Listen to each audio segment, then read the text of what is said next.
Hitman World of Assassination has finally received its long-awaited PSVR2 treatment, but does the sneaking, scheming and dastardly acts translate to Sony's headset? Let's find out in our review. Hello everyone, it's Aaron here from Push Square, and yes, I've been playing Hitman in VR, something that IO Interactive has tried in the past. Arriving with Hitman 3, an ill-fated PSVR port was not quite terrible, but not far from it.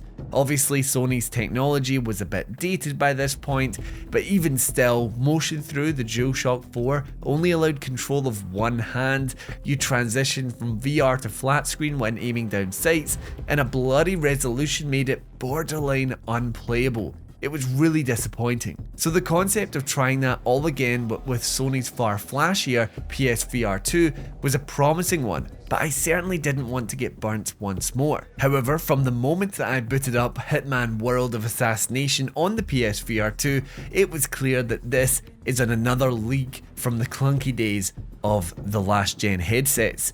World of Assassination on the PSVR2 does exactly what it says on the tin. It allows you to play all 21 mainline missions, bonus missions, and the freelancer mode entirely in VR. If you've never played the Reboot trilogy before, you have upwards of 150 hours of VR content to sift through if you're inclined to complete all of the challenges and master each level. However, even if you have played the series before like I have, it is an entirely different kind of experience. I sunk roughly 50 hours into Hitman 3 when it launched back in 2021, and I haven't really been back since. But booting up a level like On Top of the World in Dubai just feels so different. The shift in perspective makes a fundamental change to your experience with the game that if you were playing for the first time, you basically have two very replayable versions of Hitman to try out with both the VR and flat screen versions. I couldn't get over the scale of its levels, but more importantly, obviously having played the PSVR version, was the level of clarity that it holds here with the PSVR2.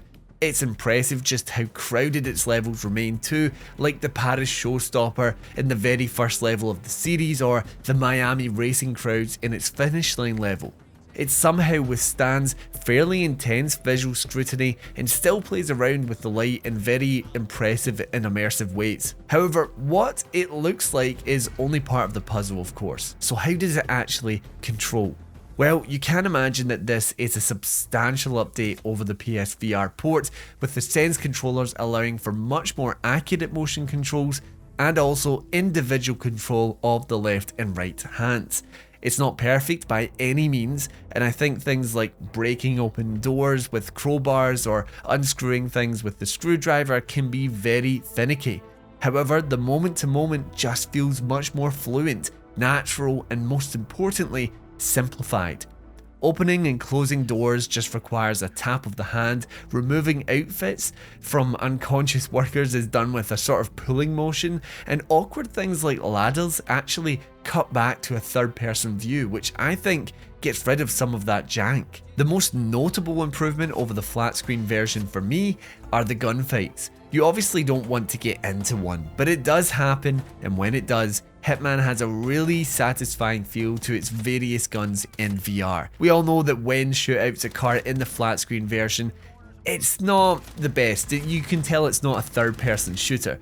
And while here it's still hard to aim, there is actually this nice aim assist feature where you have to squeeze the trigger and a red pathway of impact will be visible. Gunfights were actually quite hectic and fun, dipping in and out of cover. It was fun to shoot an enemy, run by, pick up his weapon so you didn't need to reload, and of course there is manual reloading too. It's also incredibly satisfying to throw hammers, bricks, bottles or whatever off of unsuspecting heads thanks to the item essentially locking onto whoever is in that direction.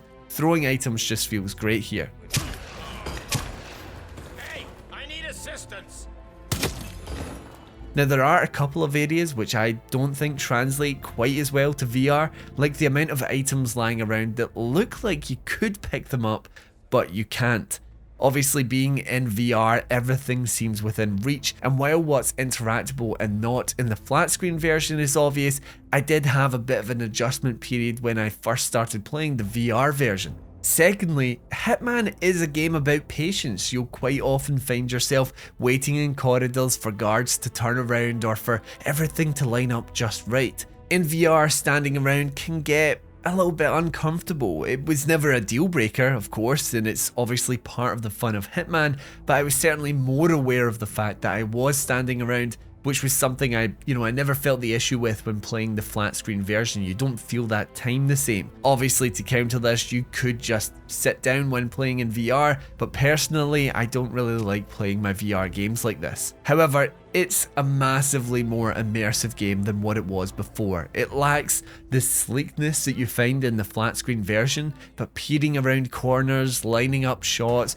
dragging unconscious bodies all feel like a far more engrossing version of the game. I could see this being really popular in the hardest difficulty, as there is actually a far more limited scope to your vision that comes with first-person VR like this. It can make it feel like a much more difficult, grounded game, which I quite liked. To talk about the content itself for a second, Hitman World of Assassination is an enormous package.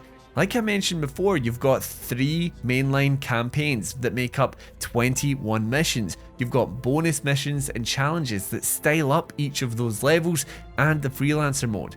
It's a phenomenal collection of content that could keep you entertained for dozens if not hundreds of hours. It's also impeccably designed, with dense yet expansive levels that reward experimentation and exploration, with levels ranging from secret labs to high-flying clubs, each with their own distinctive visual style, replaying again and again to kill your targets in some new inventive ways. It's a real feat from IO Interactive, made all the more impressive now that the game is entirely playable in VR. Hitman World of Assassination on the PSVR2 is the VR port that we've been waiting for, taking IO's impeccable collection of murder mazes and making them accessible on Sony's latest headset is no small feat, as showcased by its failed first attempt on the PSVR.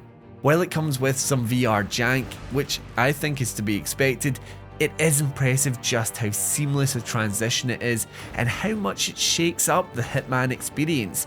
It's like playing a new game, one that's more immersive, a little bit wackier, and a lot of fun.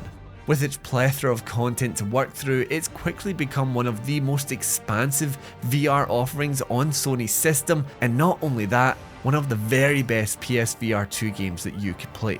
I'm giving Hitman World of Assassination on the PSVR2 a 9 out of 10.